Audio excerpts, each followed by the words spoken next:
News just coming in, the Trump administration has blamed Pakistan for deteriorating India-Pakistan ties. The US has warned that ties will worsen further if there is another high-profile terrorist attack from Pakistan.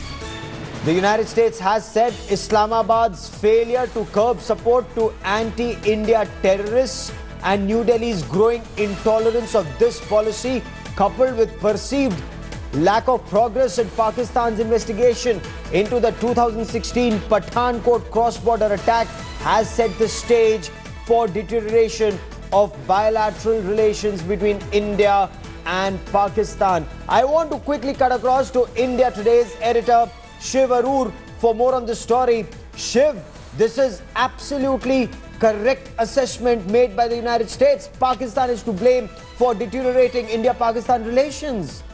This is a very powerful vindication of India's stand as far as Pakistan is concerned, Gaurav. And I'm actually quite impressed with the details into which Daniel Coates, the Director of National Intelligence, has gone into in this hearing before a congressional committee, where he has, like you rightly pointed out, not only said that it could be all-out disaster if there is another terror attack by Pakistan on India, but also that India's preconditions for dialogue and talks are absolutely correct and should be supported by the United States and the world. I think this reveals a very clear, very powerful support by the Trump administration for India's current stand as far as Pakistan is concerned. It takes a two-pronged approach, not only pronouncing a nightmare scenario as far as what could happen in the event of another attack, but it also pronounces judgment on Pakistan's failure to forget about convict, but even try those responsible for the 26/11 terror attack, and also talks about the fact that the deteriorating relations between the two countries are principally and squarely Pakistan's fault. They are to blame because they've not provided the conditions set by India for such talks, and no country can be blamed for not wanting to enter into a dialogue. As you've been reporting, Gaurav, when bullets are flying across the border, when terror attacks like the Uri attack have been taking place. So I think as far as India's diplomatic campaign against Pakistan is concerned, this is a huge, huge win for India. In this case, Shiv, it is very, very clear that the United States assesses the situation correctly. Coates has said that relations between India and Pakistan became more tense following two major terrorist attacks in 2016, where terrorists crossed from Pakistan into India. So this is the US admitting, the US buttressing India's point that terrorists came from Pakistan.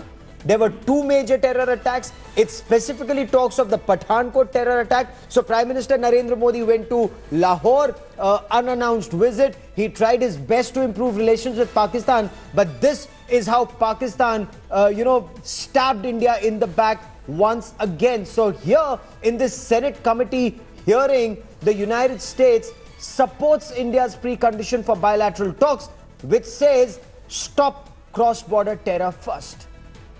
That's absolutely correct. And you picked up on a very good point, Gaurav, which is important to highlight for our viewers, that this testimony by Daniel Coates, Director of National Intelligence in the Trump administration, basically puts the blame directly at Pakistan's door. Remember the dynamics. Pakistan and the United States are strategic allies. The US needs Pakistan in the region, or at least has said so. Things have appeared to change somewhat under President Donald Trump. But this particular testimony is definitely going to be something that will trouble Pakistan, because, like you rightly pointed out, it squarely puts the blame for the two attacks in Uri and the other one squarely in Pakistan's court. Now, what this actually does going forward diplomatically remains to be seen, because Daniel Coates, the Director of National Intelligence, is one official. Hopefully, there will be more officials and even more senior officials, perhaps people in the White House itself, who will say similar things in the days and weeks going forward. But as far as India's own diplomatic campaign is concerned, yes, this is going to be very, very useful. As you pointed out, and you've been reporting, Gaurav, the Uri attack was one. The recent mutilations were another. And as you reported yesterday, there have been attempts by border action teams of the Pakistan Army to infiltrate more. Some infiltrations have been, foiled in just the last 48 hours on the line of control, yes, which means that we are very, very close to that nightmare scenario that Daniel Coates appears to be pointing to in the Trump administration. And the blame may be at Pakistan's door, but clearly that nightmare scenario is not very far away. Shiv, keep tracking that story. I will come back to you for more. For the moment, many thanks.